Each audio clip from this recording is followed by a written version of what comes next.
بسم الله الرحمن الرحيم. الحمد لله رب العالمين، ثم الصلاة والسلام على أشرف الأنبياء والمرسلين محمد بن عبد الله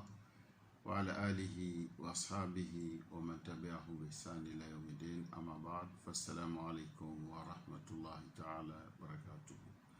بل لم يلكلا وباكي كونوني باكي كوكا أمبي أوفو نسلامية فولي silamaya foli temeni ko fe an gambe ala tandu masamini tandu likaka ko fe amba ina Allah subhanahu wa ta'ala kan nema naka kisi ya kushia katiba kanu yankuni Muhammad alayhi salatu wassalam anambe ala dali yankuni Muhammad kasudu ya yanaka sabo ani momo no tula tibaka ta asra kami ala dali anu bela jeni balma la melkela wo anga wala da kuma madu wa ma me kuma na furu so kono na ko de kan komu dani bola bitala ban femi manu de furusaye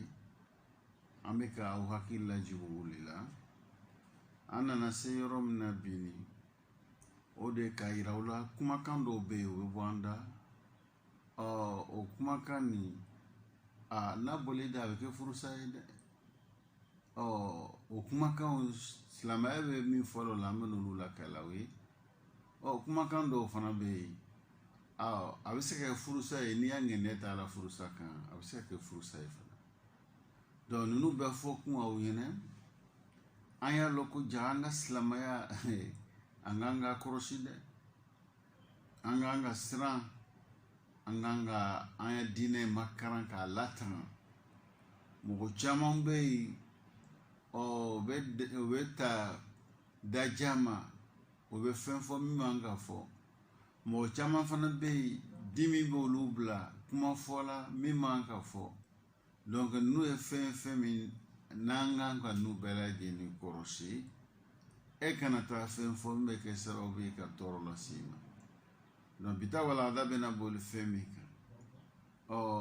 n'o dɛni bɛ furusa kitiw la o de ye kumakan mun bɛ bɔ an da n'o kumakanw bɛ se ka kɛ furusa ye an bɛna ka na aw hakili lajigin o kumabaw de la an karamɔgɔ y'a yira n na wa qawlu musannif wa sarihuhu yani sarihu talaq wa huna sarihu wa kinaya wa dabitu fi sarih ma la yahtamilu ghayra ma'nahu wal kinayatu ma yahtamiluhu wa ghayruhu. donc kumakan dɔw bɛ yen an karamɔgɔ ko sariya yɛrɛ o kumakanw bila n'o bɔla i da i muso furusa la donc o ye an karamɔgɔ y'a yira n na min tɛ laɲini wɛrɛ n'a fɔla mɔgɔ tɛ yen i tɛ fɛn wɛrɛ faamu a kɔrɔ la fo furusa n'o kumaw fɔla sariya la foyi tɛ faamu fo furusa dɔ bɛ yen a bɛ furusa ta a bɛ kuma ɲɔgɔn wɛrɛ ta min ni furusa tɛ kelen ye donc o kuma filaw de bɛ yen an kan ka bɔ nin bɛɛ kalama donc kumana min na ni ko banna muso cɛ ni le olu fɔ dɔrɔn i b'a ye e muso furusa la donc nin yɔrɔ na sisan a ɲini bɛ cɛw fɛ u k'a lɔ cogo min na a ɲini bɛ musow fana fɛ u k'a lɔ ni cɛ y'o kuma ɲɔgɔn fɔ e ma i b'a fɔ bon e ye kuma min fɔ nin kɔrɔ de sisan furusa tɛ e ni ne cɛ donc ni furusa tɛ e ni ne cɛ sisan muso ale bɛ se ka sira ta sira min ni sariya b'o sira dɔ la kɔrɔ ni furusa t'a n'a cɛ a b'o sira ta mais n'o lɔn tɛ muso yɛrɛ bolo don a b'o cogoya kelen na cɛ ni le y'o kuma fɔ e yɛrɛ b'a lɔn k'a fɔ i ka min fɔ i muso furusa la ni le fana m'a lɔn k'a fɔ i muso furusa la e n'a bɛ ɲɔgɔn fɛ o cogoya la ten a kuma e b'a ye sisan a bɛ ɲɔgɔn kan mun na ala sɔsɔ de b'o ye dɛ parce que a ka ala sɔsɔ ka sɔrɔ ka sigi ɲɔgɔn kan donc nin yɔrɔ nin na an kan ka bɔ ninnu kalama an karamɔgɔw bɛ min fɔ la an ɲɛna ka bɛn nin ma idan walanda min n'an b'a la nin ye a yɔrɔ caman bɛ yen bi o ɲinini bɛ kalandenw fɛ n'o ɲinini bɛ aw yɛrɛ fɛ ni ko bɛ aw ma aw ka se an karamɔgɔw fɛ o b'olu ɲɛfɔ an ɲɛna mais n'an nana fɔ sisan k'a fɔ an bɛna sigi sisan k'a fɔ an b'olu fɔ radio kɔnɔ yan i b'a ye o walanda a cɛman ye radio kɔnɔ parce que a kumaw i b'a fɔ ni mɔgɔ 100 b'i lamɛn i bɛ taa sɔrɔ mɔgɔ 100 na mɔgɔ 5 de bɛ o yɔrɔ faamu mɔgɔ 95 si t'o faamu donc ni wala da selo yon si la yɔrɔw to ye o le ka ɲi n'olu fɔliw ye muso kumaw ka misɛn n'i y'a ye n bɛ nin fɔ la parce que kalankɛla dɔw bɛ se k'a fɔ aw ustaz ma kuma yɔrɔ nin kan de tun bɛ kumana furusa le kan an bɛna fɔ o yɔrɔ mun bɛ yen nin na an bɛna tɛmɛ olu kan n'olu tɛna ɲɛfɔ donc an b'o ɲɛfɔli to ni ko k'alu yɛrɛ sɔrɔ aw bɛ taa karamɔgɔcɛ yɛrɛ fɛ a bɛ sigi ni ko ko ka minɛ kan ka minɛ cogo min na o siraw bɛ don aw kɔrɔ ani fana inshallah kalankɛlaw ni kalandenw mun bɛ yen kitabuw bɛ yen karamɔgɔw fana bɛ yen kalanyɔrɔ fana bɛ yen aw bɛ se k'o yɔrɔw faamu yani faamuyala n'aw karamɔgɔw bɛ ɲɔgɔn fɛ donc n'aw lasɔmina o de la da tɛna se o yɔrɔw ma tɛ komi ko wɛrɛ lo an ka to yen ka bɛn min kan mɔgɔ kɛmɛ n'an y'a fɔ i bɛ taa sɔrɔ mɔgɔ 5 de bɛ se k'a faamu 95 tɛ se k'o yɔrɔw faamu donc hali n'o a bɛ kɛ n'a kɛla ten i b'a ye laɲini min bɛ anw de bɛ fɛ faamuya yi kɛ ni faamuya nana se yɔrɔ la faamuya kɛbaga o wo ninnu kɔnɔ olu de bɛ dɔgɔya i b'a ye olu b'a faamu yɔrɔ min na ani wagati min na an b'olu bila ka to yɔrɔ le la an bɛ ala dali ne n'aw ka hakili ɲuman d'a ma hakili ɲuman bɛ se ka to an bɛ ninnu faamu cogo min na ka baara kɛ ka bɛn o ma ya rabbi ala m'o nɔgɔya ni n'aw bɛɛ lajɛlen idan an karamɔgɔ ko lafzu talaq wa ma tasarrafa minhu yani kuma min bɛ yen ni a bɔli da n'a to foyi ɲini fɔ furusa o de yani furusa kuma arabukan na talaq furusa arabukan na fana a bɛ yɛlɛma cogo mun na o n'a yɛlɛma cogo fɛn fɛn n'o kɛla k'a fɔ anti talaq ka kɛ masdar yɛrɛ ou bien ka kɛ fi'lu ye ka kɛ ismu fa'il anti talaq anti mutalaqa i nana n'a sugu ye donc an karamɔgɔ ko a bɛɛ lajɛlen ye sɔrɔ o ye o kumakanw de bilalen bɛ furusa kama n'i ye furusa n bɛ nin furusa i furusa la e yɛrɛ ye furusa le ye donc i k'olu mun fɔ nin ye n'u bɛɛ lajɛlen bɛ laɲini min ye o de ye muso furusa la ka bɔ i kɔ donc an karamɔgɔ bɛ min fɔ an ɲɛna ka bɛn nin ma ko n'o kɛ fayakaw bihi furusa bɛ kɛ dɛ donc kuma min bɛ yen n'a fɔra furusa furusa nin ele k'ole fɔ cogo la sisan e furusa la e bɛ furusabagaw cɛ la e kɔni furusa la e kɔni k'a fɔ cogo sa a bɛ yɛlɛma cogo min ni furusa kuma nin kɔnɔna na donc mɔgɔ si tɛ kuma wɛrɛ faamu ni furusa tɛ donc n'o kɛla dɛ k'i muso bɛ furusa dɛ an karamɔgɔ bɛ min fɔ an ɲɛna ka bɛn ni ma o de ye donc an karamɔgɔ ko wa in lam yanwihi hali ni le ka bɔ i da la n'i y'a laɲini tɛ i ma ŋɛniya ta k'a fɔ k'i bɛ furusa le la k'a bɛ furusa dɛ o ɲini tɛ k'a fɔ ko fo ne y'a ŋɛniya le ta n ka kuma min fɔ n ka ŋɛniya tɛ furusa ye la o t'a la n'a bɔla i da la dɔrɔn i muso furusa la an karamɔgɔ bɛ min fɔ an ɲɛna ka bɛn ni ma idan walakin taqaddama lana annahu la yaswi ila min zawjin aw wakilin mais kuma min bɛ yen o kuma kɔni n'a bɔla a tɛ ɲɛ mɔgɔ wɛrɛ fɛ mais ele min ye furu cɛ ye a bɛ ɲɛ i fɛ walima e furu cɛ ka mɔgɔ min bila k'a y'a kuma fɔ n'o ɲɔgɔn k'o fɔ dɔrɔn k'a bɛ kɛ furusa ye dɛ wala budda an yakuna min mukallafin mumayyisin yaqiluhu a ye kɛ mɔgɔ ye mɔgɔ min fana balikuyalen don mu hakili bɛ mɔgɔ min na n'a bɛ furusa nin kɔrɔ n'a b'a lɔn furusa i k'i muso furusa i bɛ n'i muso furusa n'i ka nin kɛ i furusa la donc ale b'a lɔn ni o kɔrɔ ye jumɛn ye n k'i furusa o kɔrɔ ye di o kɔrɔ de ko a farala ɲɔgɔn na n'a b'o kɔrɔ la ka ban ka fɔ ni ka fɔ n k'i furusa o kɔrɔ de ye ni cɛ n'a muso k'olu bɛ fara ɲɔgɔn na hali n'ale ko o kɔrɔ la ka ban k'o le laɲini ye hakili di b'a la ale yɛrɛ de ye furu cɛ ye walima ka mɔgɔ de bila ka to o kuma fɔ donc i muso a bɛ furusa hali n'i ma ŋaniya ta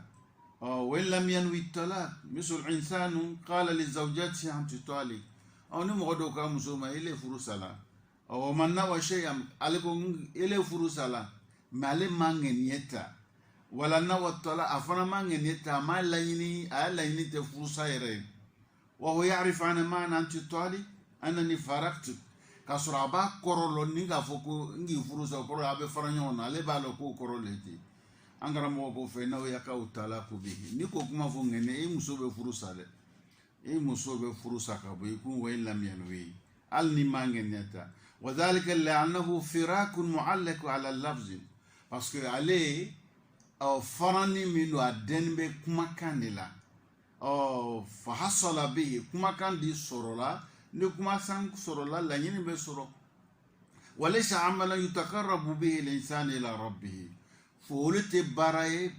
ko baara min n'i b'a kɛ i b'i masurunya ala la fo i ŋaniya k'i la n'i bɛ fɛ ka sun don nafila sun don sun façon min na i bɛ ŋaniya le ta parce que i bɛ bato lo i bɛ surunya ni ala ye n'o ŋaniya le ye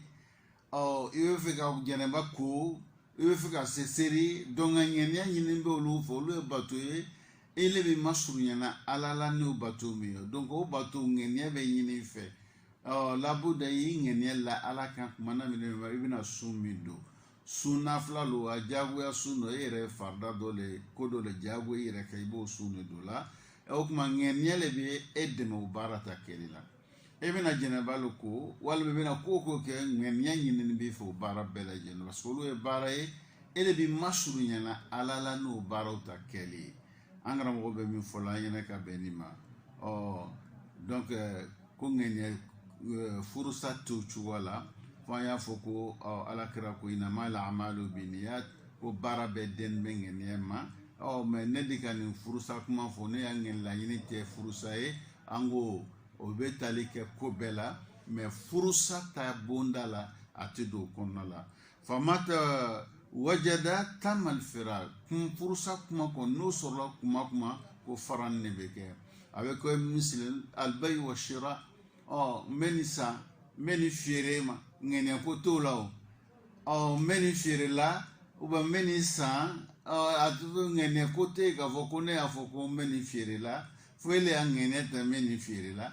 fo ele y'a ŋaniya ta n bɛ nin san na sanni ni feere ŋaniya ko t'o la o e taara lɔgɔ la i bɛ fɛ ka sogo san i taara lɔgɔ la i bɛ fɛ ka jɛgɛ san i taara lɔgɔ la i bɛ fɛ ka fani san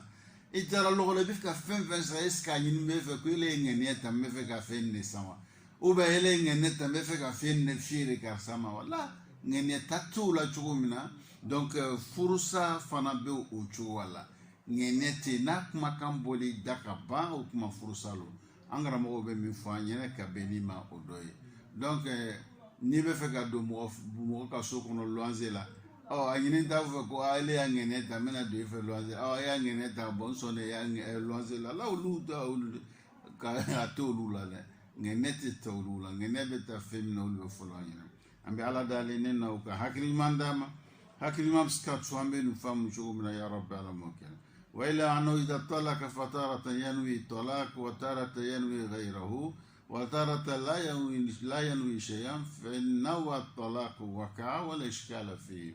أنغرا موكو دوكو kuma dɔ n'a bɔli da kuma dɔ y'a laɲini furusa ye furusa ŋɛnɛ ta kuma dɔ y'a laɲini tɛ furusa ye kuma dɔ ye kuma fɔ o tɛ ko ne k'o fɔ sisan n'i y'a laɲini ko ye furusa ye fana o fana bɛ kɛ furusa ye ko ɲagamu t'o la an bɛ ala dalen ni na o ka hakili ɲuman d'a ma hakili ɲuman bɛ se ka to an bɛ nin faamu cogo min na ya rabbi ala m'o kɛla ne n'aw bɛɛ lajɛlen wa qala ba'du ahli ilm idha lam yanwi fa innahu la yaqa lɔnnibaga dɔw ko n'a ma furusa ŋaniya ta k'a tɛ kɛ furusa ye an karamɔgɔ dɔw ko ten mais kuma min ni an karamɔgɔ min n'an b'olu ka kuma lasela u ma olu y'a fɔ ko kuma min ka kɛnɛ nin na o de k'a bɛ kɛ furusa ye ni furusa kuma bɔlen da olu y'o fɔ o kosɔn an karamɔgɔ y'a fɔ yani kawlu musani jadan aw hazilun ko ni furusa kuma kɔni bɔlen da ko ne y'a bɔ i da i sɛbɛ lo wa walima ele sɛbɛ tɛ wa i bɛ turu ne la yaka k'a bɛ kɛ dɛ an karamɔgɔ bɛ min fɔ la an ɲɛna fɛn na wa bi tɔ ale ko minnu yi sa an karamɔgɔ b'a fɔ la an ɲɛna sisan n'i le ye furusa kuma bɔ i da i sɛbɛ lo wa walima i sɛbɛ tɛ wa k'a bɛ kɛ furusa ye dɛ yani annahu yaka min aljadi wa min alhazili furusa kuma n'a bɔli i da i sɛbɛ lo k'a bɛ kɛ furusa ye i fana bɛ tulo ne la k'a bɛ kɛ furusa ye dɛ walfarqu baynahuma anna aljada qasada al-lafz wal hukma an karamɔgɔ bɛ na sɛbɛya ni tolon a bɛ n'o différence fɔ i ɲɛna pour que i bɛ se k'o faamu cogo min na ako sɛbɛya ile ka kumakan boli da i ka kumakan boli da i ka laɲini fana y'o kumakan ye donc o le ye sɛbɛya ye donc i ye kumakan boli da furusa kumakan boli da i ka laɲini fana le ye furusa ye donc o b'a yira k'i le sɛbɛ lo walhazilu qasada al-lafzu duna al-hukm min fana bɛ tulon na furusa kuma bɔla ale da mais a y'a laɲini t'a ye ale y'a laɲini tɛ furusa ye o le ye tulonkɛ ye donc ale y'a fɔ a ma kɛ ni sɛbɛ ye donc an gɔ fɔ olu ma ko tulonkɛ donc sɛbɛ min y'a fɔ ni sɛbɛ ye a ye kuma min fɔ a da la o laɲini b'a a kɔnɔ a y'a laɲini n'o ye o le ye sɛbɛya ye donc min ye tulonkɛ ye e ka furusa kuma bɔ i da mais i y'a laɲini tɛ furusa ye i b'a ye la i y'a laɲini t'a ye donc o ye a bɔli da la ten o ye ma fɔ ni sɛbɛ ye an karamɔgɔ bɛ min fɔ la an ɲɛna ka bɛn ni ma o dɔ ye faljadu talaka zawjatuhu qasidan lafzu wa qasidan hukm wa huwa al-firaq a ko sɛbɛbaga sɛbɛ o ye min ka muso furusa a furusa to a y'a laɲini no kumakan min fana bɔra da la o kumakan fana bɛ furusa le yira a ko n'o kɛra dɔrɔn ko a bɛ fara ɲɔgɔn na dɛ wa amal hazilu min fana ye tolonkɛ ye jumɛn ye fa huwa qasidu lafzu ghayra qasidu al-hukm ale ka kuma bɔ a da mais kuma min na kiti min ɲini ale ta laɲini to yaqulu masalan ana amzahu ma'a zawjati an bɛ tolonkɛ la ni muso la n ka nin fɔ fa qultu anti talik n sɛbɛ n k'a fɔ n bɛ tolonkɛ la n k'a fɔ n ko i furusa la aw ma ashbaha dhalika wa ma qasadtu annaha tutalik ne y'a laɲini tɛ n ko n b'a furusa la fanaqul al-hukmu yatarattabu alayhi an karamɔgɔ ko kiti min i k'a fɔ i sɛbɛ don i sɛbɛ tɛ ni kuma kɔni bɔli da la kiti min bɛ ɲini o le bɛ f'u ɲɛna o ye jumɛn ye n'a kɔni bɔli da la dɔn i muso furusa la an karamɔgɔ bɛ min fɔ la ɲɛnɛ la'anna sighata wujidat min kumakan sɔrɔla i bolo ni kumakan sɔrɔla i bolo wa hiya anti talik i ko e le furusa la aw zawjati mutalaka walima ni muso o ye muso bilani ye o n'a ɲɔgɔnnaw wal hukmu min Allah kiti kɔni bɛ ka taga ala ma famadama wujida lafzu talaq min insanin aqilun yaqilu wa yumayyiz wa yadri ma hu fa kawnuhu yaqulu ana ma qasadtu annahu yaqa an karamɔgɔ ko madama kumakan sɔrɔla i de bolo e de hakili man ne hakili b'i la i bɛ ko faamu i b'a lɔ laɲini min b'a la nin ye n'i ka nin fɔ ko i n'a tigi bɛ fara ɲɔgɔn na n'i bɛ nin bɛɛ lajɛlen lɔ i y'a laɲini no i y'a laɲini tɛ an karamɔgɔ ko a bɛ kɛ dɛ e muso bɛ furu sa ka bɔ yen fa hadha laysa ilayhi bal ila Allah o kuma tɛ e ma da u bɛ ka taa ala yɛrɛ de ma hadha min jihati ta'lil wa nazar amma min jihati al-asr dalu min bɛ n'o an karamɔgɔ b'i bolo kɛ o la fa hadisu an Abi Hurairah radiyallahu ta'ala anhu عن النبي صلى الله عليه وسلم يعني ثلاث جد هنا جد وحزل هنا جد النقاح والطلاق والرجعة وفي رواية والإتق أمنا كبو أبي هريرة يا من كبو على كرافة على مدينة ما أكو فين سبب أو فين سبب أو سبياي أو سبياي أو تلونجي أو تلونجي أو سبياي أو سبياي أو تلونجي أو تلونجي أو فين سبب ما فرو furu kɛ furu kuma o ye sɛbɛya o sɛbɛ furusa fana b'o cogo la ani a sabanan nka i muso kɔsegi raja muso kɔsegi ni ko i ni muso bila ɲɔgɔn i n'a fɔ ko n k'i kɔsegi i bɛ toro de la i sɛbɛ la o bɛɛ a bɛɛ bɛ kɛ kelen donc o ye hadisiw na a bɛ just nana riwaya wɛrɛ la wa fi riwaya wal itku ani kan hɔrɔnya k'i kan muso jɔn kan hɔrɔnya n'i y'o kuma kɔni bɔ i da la k'i kan hɔrɔnya n'i y'o f'i ya jɔn ma k'i kan hɔrɔnya i sɛbɛ lo a bɛ kɛ sɛbɛ ye i bɛ toro na a bɛ kɛ tulu ye donc balimaw an ka silamɛya bɛ fɛn min fɔ la an ɲɛna o de ye ninnu ye an b'a ɲini ala fɛ ne n'aw ka hakili ɲuman di ne ni aw ma hakili ɲuman bɛ se ka to an ma sɛbɛ don an ka silamɛya baara ma hakili ɲuman bɛ se ka an bila an b'an ka silamɛya ɲɛɲini hakili ɲuman b'an bila an ka silamɛya bɛ diya ye parce que n'i ya diinɛ jɛla i ye i b'i sɛbɛ don a ma i b'a ɲɛɲini i bɛ a baaraw kan ka tɛmɛ cogoya min na e tɛ ni tulonkɛw la ibo bɛɛ lajɛlen ɲɛɲinini k'o baaraw kɛ an karamɔgɔ bɛ min fɔ an ɲɛna ka bɛn ni ma o do ye an bɛ ala dali ne na u ka hakili ɲuman d'a ma hakili ɲuman bɛ se ka to an bɛ ninnu faamu cogo min na ya rabbi ala m'o kɛ la o kuma ni kuma mun fɔla aw ɲɛna ka fɔ furusa n'i y'a fɔ ni sɛbɛ don a bɛ kɛ sɛbɛ ye ni tulon no fana a bɛ kɛ tulon ye ni tulon no fana i ya tulon bɛ kɛ sɛbɛ ye komi i ya sɛbɛ bɛ kɛ sɛbɛ ye donc an karamɔgɔ fanba tagala o de kan mais dɔw y'a jira k'a fɔ n'i bɛ tulon de la n'i y'a bɔ i da la ko a tɛ kɛ fo n'i y'a ŋɛniɲɛ ta o kumaw bɛ yen mais kuma mun ka kɛnɛ o de ye nin ye jama bɛ min kan n'an y'o de fɔ an ɲɛna o de ye nin ye mɔgɔw dɔw kɔni y'a fɔ n'i y'a fɔ tulonkɛ la mais n'i y'a laɲini tɛ k'a tɛ kɛ i muso tɛ furu sa donc mais ni nin y'a ye nin filɛ ye an karamɔgɔ fanba taala min kɛ olu ko ye furu bɛ sa muso furu bɛ sa ka bɔ i kun donc nin la sisan mɔgɔ mun ko a tɛ kɛ furusa ye fo n'ile y'a furusa le ŋɛniɲɛ ta donc olu karamɔgɔw ma olu jamaw man ca mais an bɛ fanga di fɔlɔw le ma jama fɔlɔ donc nin kɛ kun ye an y'a lɔn ko jaga fɛn min don ja mɔgɔ man ka tulon k'a la mɔgɔ man ka tulon k'a la an kan ka hakili to a la donc a fɔ kun y'aw ɲɛna a ye bɔ nin kalama donc n'i ye maa caman ɲininka an cɛ la o de t'a lɔn k'a fɔ ko silamɛya bɛ ka ninnu bɛɛ lajɛlen jate ka sɔrɔ la a tɛ ten tulonkɛ tɛ bato sugu dɔw lo an y'olu fɔ an ɲɛna walanda daminɛ furu yɛrɛ ye kɛ a bɛɛ lajɛlen bɛ kɛ bato ye cogo min na an b'o yɔrɔ de kɔ silamɛ n'i ye silamɛ ye e bɛna fɛn fɛn kɛ i jija i y'a yɛlɛma a kɛ bato yɔrɔ ye o de kɛ n'i y'a filɛ o yɔrɔ ma e b'a bato i bɛ nafa sɔrɔ la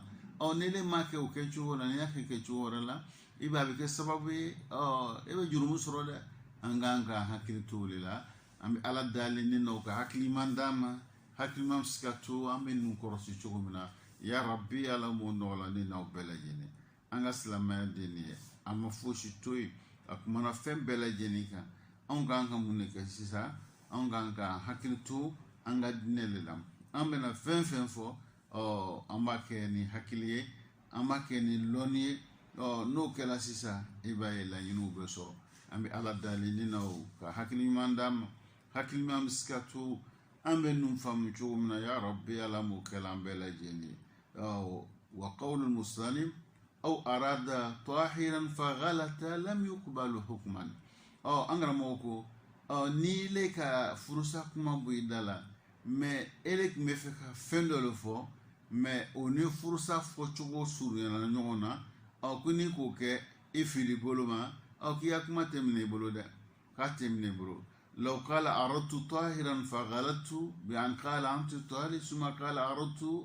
يعني أنت طاهر لكن سبق لسانه فهل يقبل أو لا أما حكما فلا يقبل وأما فيما بينه وبين الله فيقبل أنغرا موكو نيلك ما فيك أفو طاهر عن طالق إما أفلا طاهر طالق أفلا فجو أبون مي إيه فيك أفو أنت طاهر ele ka sani e kun bɛ fɔ k'olu fɔ mais i nɛnden i ye filila k'a fɔ olu de y'a fɔ tahiru ko talik i b'a ye tahiru talik a fila fɔcogo a ka surun ɲɔgɔn na mais laɲini kelen tɛ e kun bɛ fɛ k'a fɔ le anti tahiru ele ka sani mais ele nɛn i tromper la i k'a fɔ anti talik an karamɔgɔ ko ne y'o sɔrɔla mɔgɔ min fɛ est-ce que kuma bɛ minɛ a bolo wala a tɛ minɛ an karamɔgɔ ko mais n'an ye kiti fila a tɛ minɛ ma mais fɛn b'a ni ala cɛ k'a bɛ minɛ dɛ i ya kuma bɛ minɛ min b'i ni ala cɛ ninnu fɔ kun an y'a lɔn ko jaga an y'a silamɛya ni an bɛ furu sa an bɛ tulonkɛla la furu yɛrɛ kɛ tulonkɛ y'an bolo furusa yɛrɛ tulonkɛ ye an yɛrɛ m'an sɛbɛ don furu yɛrɛ ko si la hali nafɔ mun bɛ bɔ sɔrɔ furu kɔnɔna na an sɛbɛ t'o si ma an sɛbɛ don a si ma n balima baara bɛ yen dɛ furu kɛ yɛrɛ an m'an sɛbɛ don a ma an ka kɛ tulonkɛ le ye ka furu kɛ tulonkɛ ye tulonkɛ ni nisɔndiya o tɛ kelen nisɔndiya ye furu ye nisɔndiya ye mais furu tɛ tulon ye nisɔndiya dɔw bɛ da a kɔnɔ ka kɛ min tɛ ala sɔsɔ ye an bɛ nisɔndiya k'o baaraw kɛ a kɔnɔ an bɛ nisɔndiya k'o kumakanw fɔ a kɔnɔ mais tulonkɛ fɛn tɛ dɛ donc mais anw ka kɛ tulonkɛ le ye ka furu kɛ tulonkɛ ye donc furusa fana an k'o kɛ tulonkɛ ye an m'an sɛbɛ don a ma fɛn min fana bɛna sɔrɔ furu kɔnɔna la an k'olu kɛ tulonkɛ fɛnw ye an m'an sɛbɛ don o ma o ye mɔgɔ kuma bɛ mɔgɔ caman mais mɔgɔ dɔw o y'a faamu k'i sɛbɛ don a ma mais mɔgɔ fanson caman b'a le k'a kɛ tulonkɛ ye fɛn jumɛn de bɛ sɔrɔ furu kɔnɔ denw denw de bɛ sɔrɔ furu kɔnɔ ni furu denw sɔrɔla an n'u k'o kɛ tulonkɛfɛn ye an m'an sɛbɛ don o ma an m'an sɛbɛ don o ma cogo di silamɛya bɛ min ɲini na k'an kan k'an mako don denw ninnu na k'o kɔrɔsi k'o ladabo ka jogo ɲuman don o la ka ala yira o la ka alakira yira o la ka sigiɲɔgɔnya hakɛw k'o yira o la ka sinji fana yira o la baara mun kan ka kɛ an ni ala cɛ baara mun kan ka kɛ an ni ɲɔgɔn cɛ k'olu yira o la an kan ka nin de kɛ an man ka nin kɛ an sɛbɛ tɛ nin si ma dugu bɛɛ la baw ɲɛ gbanibaaw ta la faw ɲɛ gbanibaaw ta la donc jɔn bɛ n'i mako don den na o tɛ yen den de ye fɛn bale ye ala ka nɛɛma balo ala y'o di adamadenw ma o nɛɛma nin de bɛ kɛ sababu ye dugukolo min danna ala bolo ni k'o fɛn de an senkɔrɔ ka san min dan an sanfɛ olu danna ala bolo k'olu kolo an ye pour que anw ye se ka lafiya sɔrɔ ka se k'ale ala bato parce que a y'an dan ala bato min kama o ala bato ole tɛ se ka sɔrɔ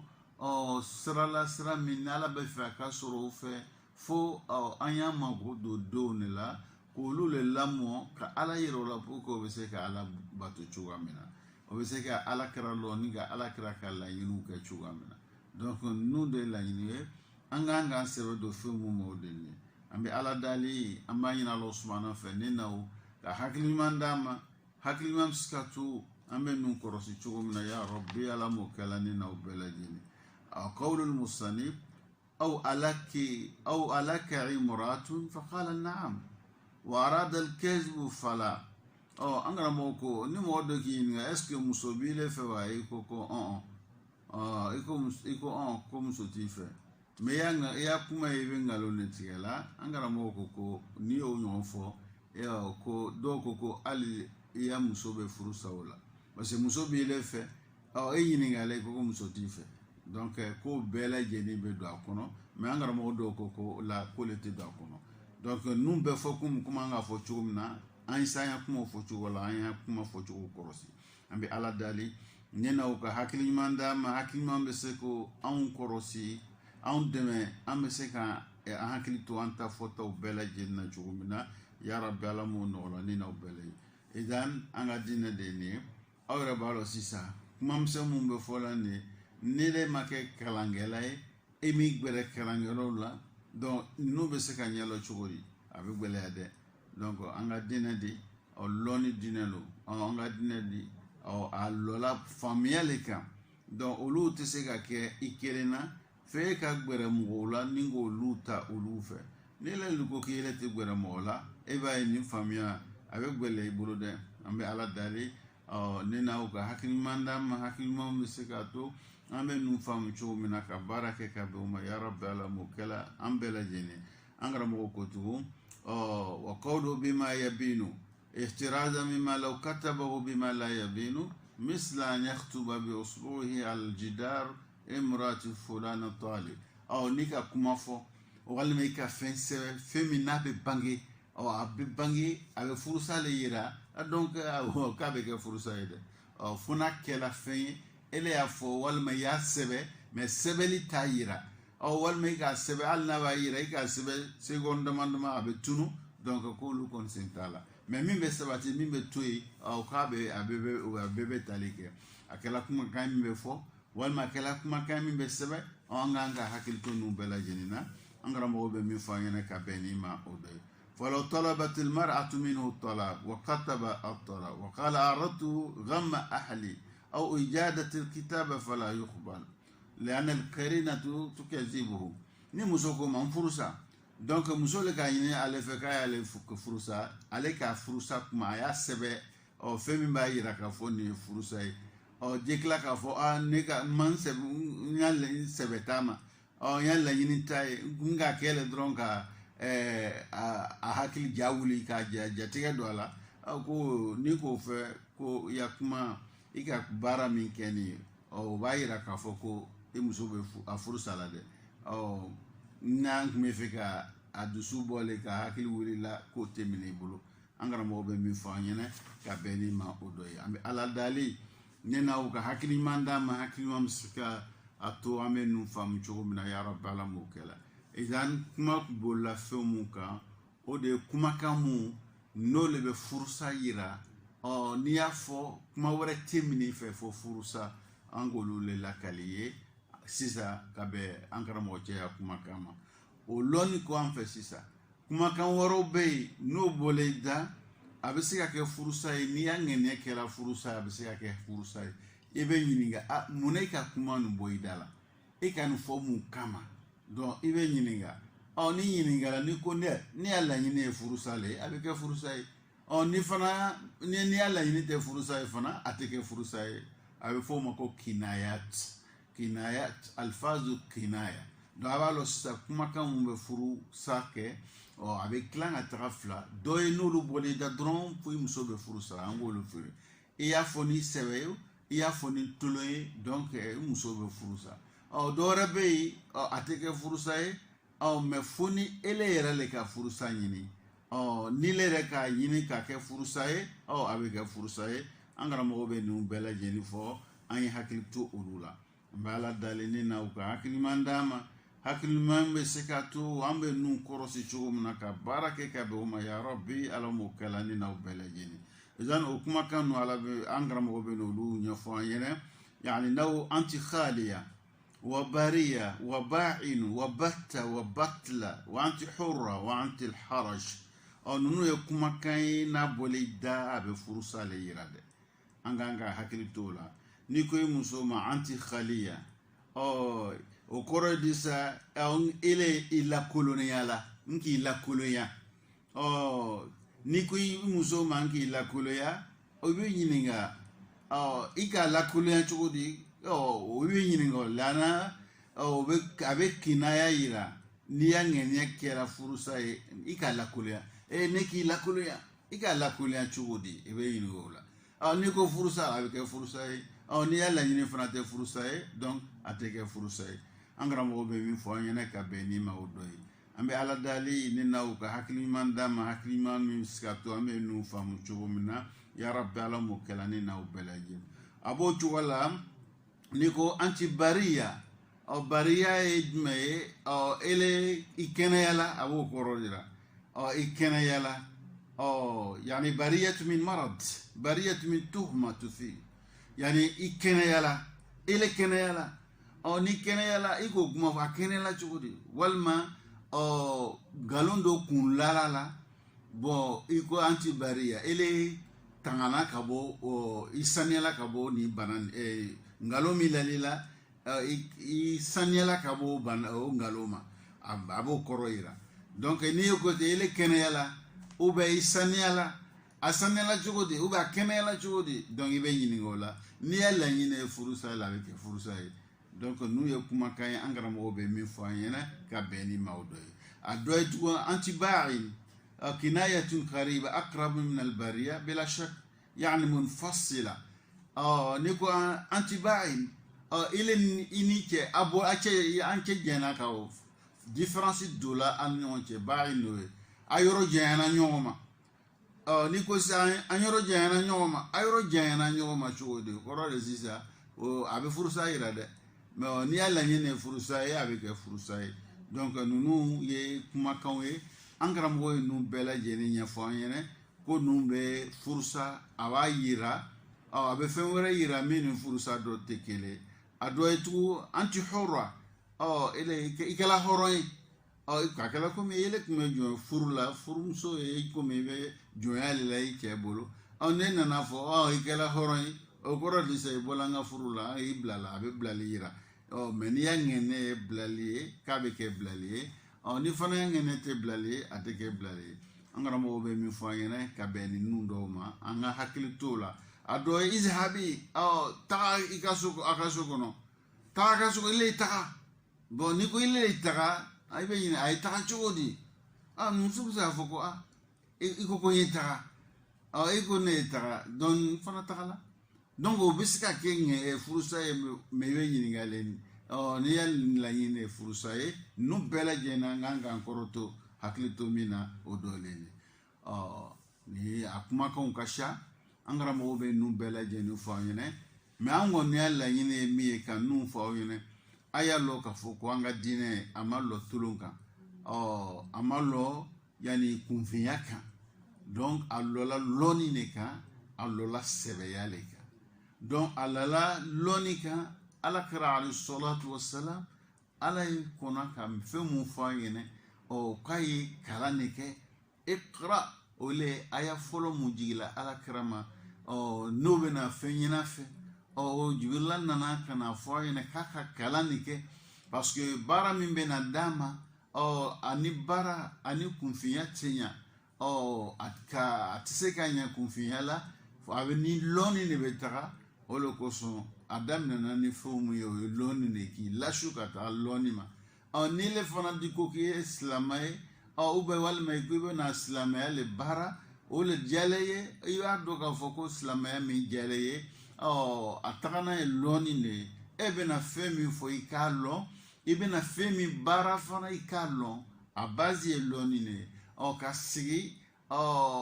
yani e ma lɔnni kɛ i ma lɔnni ɲini i ma ɲininkali kɛ e kan ka fɛn min kɛ k'o lɔn ka sɔrɔ k'o kɛ n'a fɔra ka ɲini t'an fɛ ko an ye baara bɛɛ dabila ka taa sigi kilasiw la o tɛ laɲini ye laɲini ye jumɛn ye e bɛ fɛ ka baara min kɛ e y'o le ɲɛɲini k'o lɔn ka sɔrɔ k'o le kɛ o le ye laɲini ye an karamɔgɔw bɛ min fɔla an ɲɛna ka bɛn ni ma o dɔ ye an bɛ ala dali an b'a ɲini ala subahana fɛ ni n'aw ka hakili ɲuman d'a ma hakili ɲuman bɛ se ka to an b'an sɛbɛ don an ka diinɛ ma k'a ɲɛɲini k'a lɔn ala k'o hakili di ne n'aw ma silamɛya komi an y'a fɔ cogoya min na aw yɛrɛ ɲɛ b'a la aw bɛ k'a lamɛn fɛn mun bɛ fɔ la n'a sɔrɔ aw bɛ baara kɛ la o kɛcogo de la aw yɛrɛ b'a dɔn a ka dɔgɔ an cɛla ni n'a sɔrɔ e le ma furusa kɛ i balima dɔ ka furusa kɛ walima i sigiɲɔgɔn dɔ ka furusa kɛ walima e yɛrɛ bɛ dugu min na furusa kɛla ye walima i bɛ quartier min na walima i bɛ so min kɔnɔ bon n'i yɛrɛ ye kɔrɔsili kɛ yani fɛn mun bɛ fɔ la est-ce que e ye min ye i ye min mɛn a kɛla nin kɛcogoyaw de la n'a de ma kɛ nin kɛcogoyaw la an dun de ko k'an ye silamɛ ye i b'a ye o b'a yira an na k'a fɔ ko ja fiɲɛ b'an ye silamɛya la donc an bɛ o fiɲɛ yela cogoya min na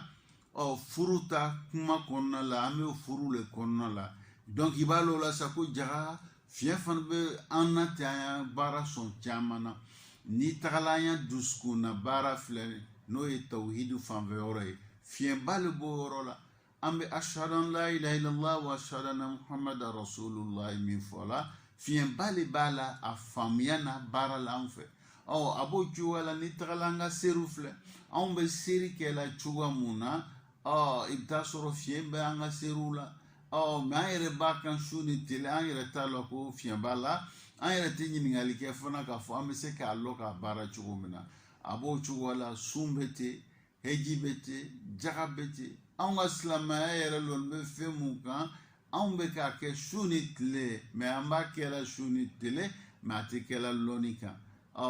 mun b'a kɛla lɔnni kan o ka dɔgɔ o man ca n'o dun man ca an balimaw i b'a lɔn k'a fɔ ko fili a bɛ ye dɛ gɛlɛya min b'an kan an ka sigida la komi an b'o fɔ ka caya cogo mun na o dɔw de ninnu ye an b'a ɲini ala subahana fɛ ne ni aw ka hakili ɲuman d'a ma waati bɛɛ lajɛlen an bɛ se k'an sɛbɛ don an ka diinɛ ma an k'a lɔn k'a fɔ o le bɛ laban o le b'anw nafa an ka ɲɛnamaya sigi nin kɔnɔ ɲɛnamaya sigi nin kɔfɛ fana o de bɛ kɛ sababu ye ka nɔgɔya don an na saya kuma an bɛ nɔgɔya min sɔrɔ saya kuma o bɛ kɛ kuma min na n'an k'an sɛbɛ don ala ko man ka kɔn wagatiw ɲɛ a b'o cogoya kelen na an bɛna wagati min kɛ kaburu kɔnɔ n'an bɛ fɛ o ye nɔgɔya an ma donc an b'an sɛbɛ don an ka diinɛ ma k'o le ɲɛɲini o ɲɛɲini de bɛ kaburu kɔnɔna ani kaburu sigi o de b'o nɔgɔya an bɛɛ lajɛlen ma a b'o cogoya kelen na kaburu fana kɔfɛ lɔ mun bɛ yen ka taga an sara an ka fɔtaw n'an ka kɛtaw la k'olu jatew minɛ o ni sara min ka kan o baaraw bɛ nɔgɔya an ma ka bɛn mun de ma n'an k'an sɛbɛ don diinɛ ɲɛɲini ma n'an k'an sɛbɛ don diinɛ baara ma ka kɔn wagatiw ɲɛ o de bɛ kɛ sababu ye n'u k'olu nɔgɔya an ye siratu tigɛ b'o la siratu ta tigɛ siratu o ɲɛfɔla u ɲɛna o ye fɛn min ye a bilalen bɛ fɛn min fana na a bɛ yɔrɔ min na a bɛ jahanama de kan n'e ma se ka tɛmɛ e bɛ jigin dɛ fɛn min b'a kɛ e bɛ se k'a tigɛ ka ɲa fɛn min bɛ ne la kisi benni na jahanama kɔnɔ o de ye an k'an sɛbɛ don ka kɔn olu ta kɛ wagatiw ɲɛ an bɛ ala dali hakili ɲumanw o d'a ma hakili ɲuman bɛ se ka to an bɛ ninnu faamu cogo min na ya rabbi ala m'o nɔgɔlani na o bɛɛ lajɛlen idan an karamɔgɔ ko tugun قول إلى حال خصومة أو غضب أو جواب سؤالها هذه الثلاث أحوال يقع بها الطلاق بالكناية بلا نية أنغرا موكون نافولا سيسا كافو أنغا فمو مداي كولو كوفو كافو نولو تتاليك فرصة فونيا نغنية كلاي أننا كان وغفندو بوالا أني لحلادو كولو بوالا كولو تولا ويدوما نيكو n'a kumaw sɔrɔla ele bolo wagati jumɛn kɛlɛ wagati ni muso cɛ walima dimi kuma i ni muso cɛ walima ɲininkali a y'i ɲininka e fana ko furusa ale ele furusa ɲini le fɛ a y'o fɔ i da la e fana y'a jaabi donc ninnu ne le y'a jaabi ni kuma donc ko ninnu kɔni olu sen bɔra la olu bɛ tali kɛ a la olu tɛ kuma ye k'a fɔ ko kinaya lo ye ko ŋaniya le bɛ ɲini fɛ n k'a fɔ kuma min na n kun dimini don n k'a fɔ kuma min na n kun bɛ kɛlɛ la kɛlɛ le k'an bila la olu tɛ kɛ a bɛ kɛ dɛ o kɔrɔ de sa kɛlɛ waati k'i hakili to i yɛrɛ la o kɔrɔ de sa dimi waati k'i hakili to i yɛrɛ la o kɔrɔ de kuma dɔ muso fana bɛ dimi a b'a fɔ n furusa n'a ko n furusa a dimini don ele ye hakili to i kana jaabi dɛ ne ka jaabi n k'i furusa donc a bɛ furusa dɛ parce que a y'a ɲini e fɛ e y'a jaabi o bɛɛ bɛ don furusa kɔnɔ an fana b'o yela ka seya cɛ na muso n'u bɛ kuma na muso bɛ se k'a fɔ n furusa n k'i furusa ni ko n k'i furusa a bɛ sa dɛ k'i tɛ ɲininka k'a fɔ k'i ye ŋaniya e ŋaniya kun ye ou bien a kun bɛ kɛlɛli la ou bien k'i o tɛ filɛ la donc ninnu bɛ kɛ an fɛ su ni tile an b'a la o kɔrɔ de sisan ko ja ala sɔsɔ a b'an ka sigida la waatiw bɛɛ lajɛlen a b'an ka baaraw la a b'an ka doniw na an kan ka hakili to an yɛrɛ la n bɛ ala dali ne n'aw ka hakili ɲuman d'a ma hakili ɲuman bɛ se ka to an bɛ ninnu faamu cogo min na ka baara kɛ ka bɛn o ma ya rabbi ala m'o nɔgɔya ne n'aw bɛɛ lajɛlen idan n'u ye kumakan mun bɛ yen n'a bɛ furusa yira an y'olu ɲɛfɔ an ɲɛna o kici min b'o la an k'o kumabaw fana fɔ min fana bɛ yen n'a tɛ furusa yira mɛ n'i y'a fɔ i bɛ ɲininka n'i y'a laɲini kɛ la furusa ye a bɛ kɛ furusa ye n'i y'a laɲini tɛ furusa ye donc a tɛ kɛ furusa ye o bɛ f'o ma ko kinayatu an y'o aw hakili jigin o kumabaw la an bɛ ala dali ne n'aw ka hakili ɲuman d'a ma an bɛ ninnu kɔrɔsi cogo min na ya rabi k'o nɔgɔya an bɛɛ lajɛlen o kɔfɛ an karamɔgɔ b'an kolo la ba kumakan dɔw fana bɛ yen kuma dɔw cɛw b'o fɔ musow b'o fɔ laɲini min fana b'o la mɔgɔ la n'i le k'o fɔ an karamɔgɔw bɛ na ka na o kitiw dɔw ɲɛfɔ an ɲɛna o dɔ ye jumɛn ye wa in kala anti alayya haramun هذه كلمة أهم ما في الباب فإذا قال أنت علي حرام يخاطب زوجته فهذا لا يخلو من ثلاث حالات إما أن ينوي طلاق أو زهار أو اليمين وعلى قول الراجل إذا قال لزوجته أنت علي حرام ونوى به القبر دون الإنشاء فإننا نقول له كذبت وليس بشيء لأنه حلال كما لو قال هذا الخبز علي حرام يريد الخبز لا إنشاء فنقول كذبت هذا حلال لك أن تأكله وإذا نوى الإنشاء أي تحريمها فهذا إن نوى به الطلاق فهو الطلاق لأنه قابل لأن يكون طلاقا وإن نوى به الظهار فهو ظهار أنا موكو كما كان دو بيفنا ولو بباندا مغوبو فولا كشيا كما دو o do jume ngi haramia ngi haramia yerema mado chicho bo fo ube muso yere bo fo fana yani ni che kwa muso mangi haramia yala abe haramia wa walma te haramia angara mo ko kuma dama bola ni yalla nyini mi no ki blola kuma abe la nyini ke ngene o kuma be tali ke ko dama la ima ni ko sangi haramia yalla nyini ke fursai wi ngolo bi ngene la walma iya akuma fo yalla nyini jume ka mi ngene ta foli la aye yani ki kali ite gbere musola ube inki ikembaye ube ngi ke balmaye fomi dagate nyai furute be bulu ya futu ngamba ta fesiri la o mu no be fola o kali bala o na no walma be ke kali yerele don niko ele ngi haramia do abetali ke femina ole ema ika fo ya la nyini fen to haramia liye itala nyini te ka fo ko furusalo walma ika fo ibi kala ka fo komi iba o furute nya ma ibi kala olela o na be fo mako zohar walma kalli yeralo donc ramo ko ni kuman betali ke femina oleni donc ni su sabani angara moko wa idha nawal insha ay tahrimuha fa hadha inawat bihi at-talaq wa at-talaq ni kuma to bolida ika fo anti alayhi haram mais ikalo iko min fo ne mais furusa lafzu ma boida ato konola ango min fo yene bo fem fana be na fo la be furusa yira ni yangene kera furusa na bu fu ma alfazu kinaya ato yira ni yoro na sisa ni le angara moko ni le kafo ni yalla ni e furusa le ka be ke furusa yi angara moko min fo yene ka benma o kire ni yalla ni fana yi ibi kalale ka be ke kalile abe kalli ko kiti o le be dima angara moko be min fo yene wa inna wa bil yamin fa huwa yamin wa inna wa bihi zahar fa huwa zahar ni yalla ni asaba mi sisa ko le be flex angara mo be mi fola nyene ka be ni masala ma odi wal farq bayna hadhihi al umur al thalatha annahu idha nawa bil yamin fa huwa ma nawa at tahrim lakin nawa al imtina imma mu'allakan wa imma munjizan misal an yaqul in fa'alta كذا فأنت عليه حرام فهذا معلق لا يقصد أن يحرم زوجته بل قصده أن تمتنع زوجته angara moko kuma do ibe ni boida etala nyini tekibe imuso haram yala etala nyine sisa khaira nien keta ibe kenta nien keta ngi keta donc itefa ayo barake olo ko so iba dena ka ben ko doma me angala nyine ni kuma nuna kuma chama sharia jigila awma ni kame no harabu kae olu me ni kuma nuna fo ya kan ko la ka share angara mo fana wule tumo ko lakali anye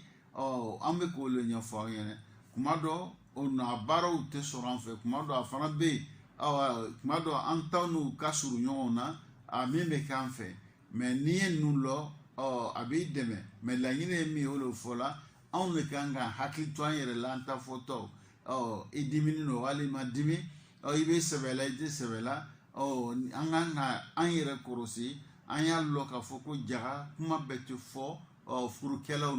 o nyonche angango le korosi fen den be furu sama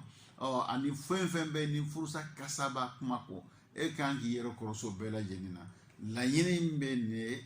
anna kan lase aw ma odeni fen den be furu sala o kuma den be furu sa kuma la e ki yero korosu ka boma abe do furu sa kuma akasa be fen na anganka anyere korosi ka bo bela jenima la nyene mimbe ko nambo la sela o makabeni numa o dole ni ambe ala dale ne na o ka hakli mandama hakli mambe se ka to ambe nun korosi chugumna ya rabbi ala mukela qawlu aw ka zahari ummi fa huwa zaharun walau nawa bihi talaqun angara moko ni ko sisa ikafo ile haramiyala ngi haramia ni ala nyene sisa ngi kembaye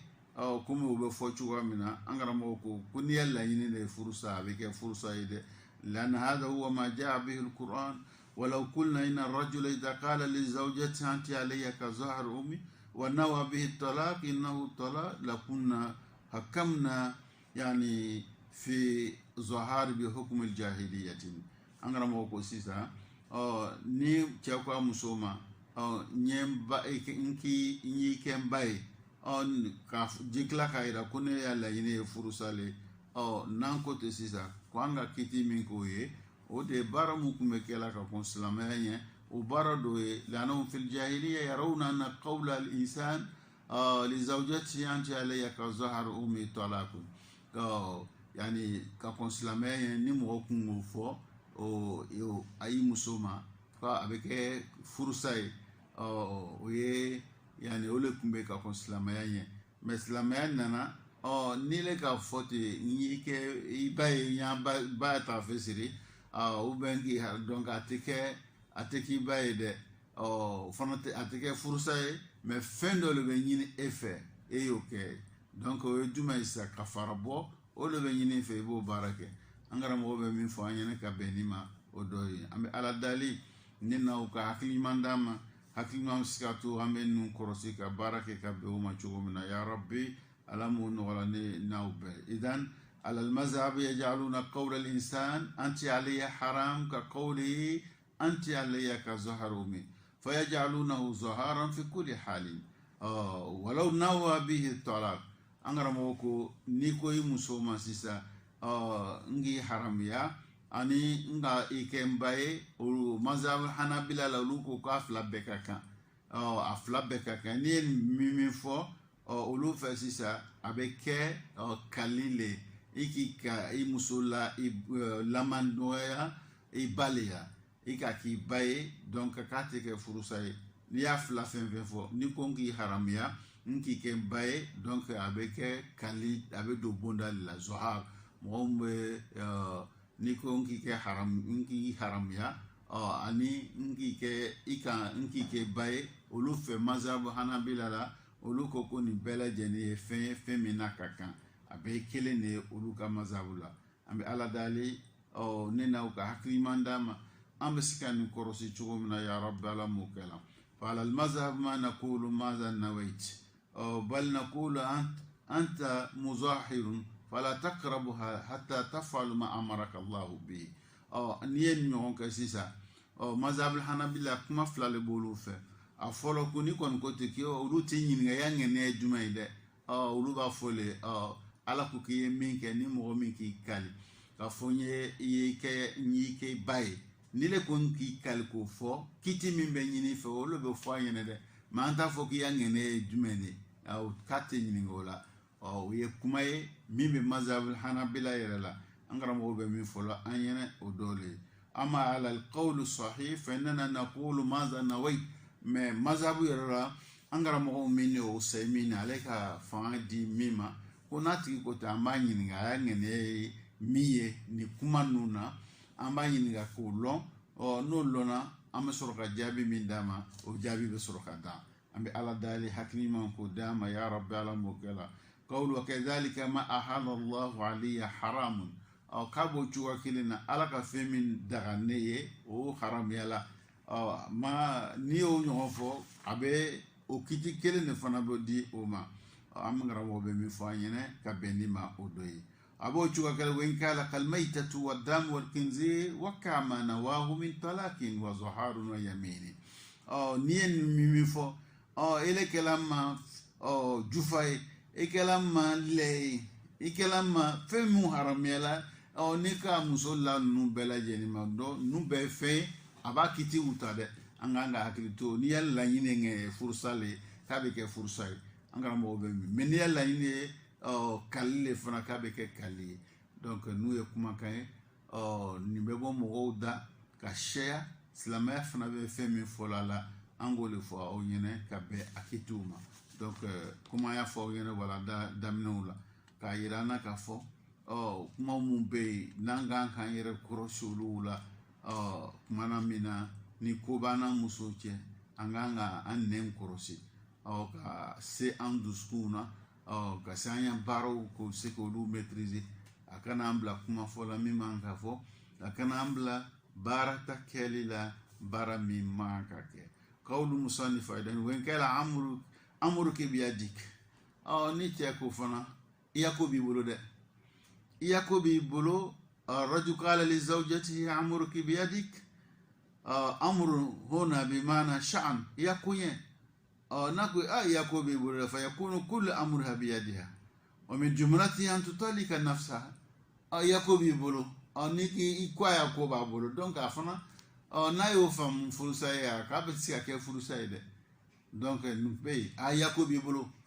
komi cewnu muso bo fol nyomo ma chuwa mina manam na ni diminana no do nu bele jeni a be sika ke furusa aw malaktu yani amraka biyadik ngi ya kunya mara tuyire bolo ni bele jeni kanga korosiri ke anya kuma ko nola donc ambe ala dali haklima ko dine na uma ambe sika nun korosi chugumna ya rabbi ala mukela idan awre ba abala mena abayela kuja anga slama abu alon beloni nika nunu kumbe fandala an yireta korosi an yireta jati an yireta la ko slama yere be kuma na nunka do suni tele ole banda ambe barakela ka be olulema donc mayina lo subhanahu fa nena au ka haklima ndama haklima skatu ambe nu famu chumna kaseka yere korosi ala ya rabbala mundo wala nena ubelajini idan bitawala dak me bolla femika ode anaslamaya kuma kan mun be bwanda no be furusa yere yira ni islamaya yero ke furusa ay au hakilla jige o kuma bawla mun fana be nate furusa yira mais ni ay lañini furusa avec furusa de an fana yo nya fawene lañini min bana anga se ka olu korosi an ya fawene fana ka fo kuma do be chema yin ka fo an yo lu fo sigidala ngoso ni ku ibolu be fo mo keme ebita soro ulomba no famille ba ke mo dure donc olu tsika famu jamala olu be famu keleya ibe se yankara mo fe bolu wala ye kaseka hakili dile ma ele kanga minke ani manka minke donc ngalla yini ku yebita wala dala miye odeni ambe ala dalini nawo anga hakilla jigo fitini mina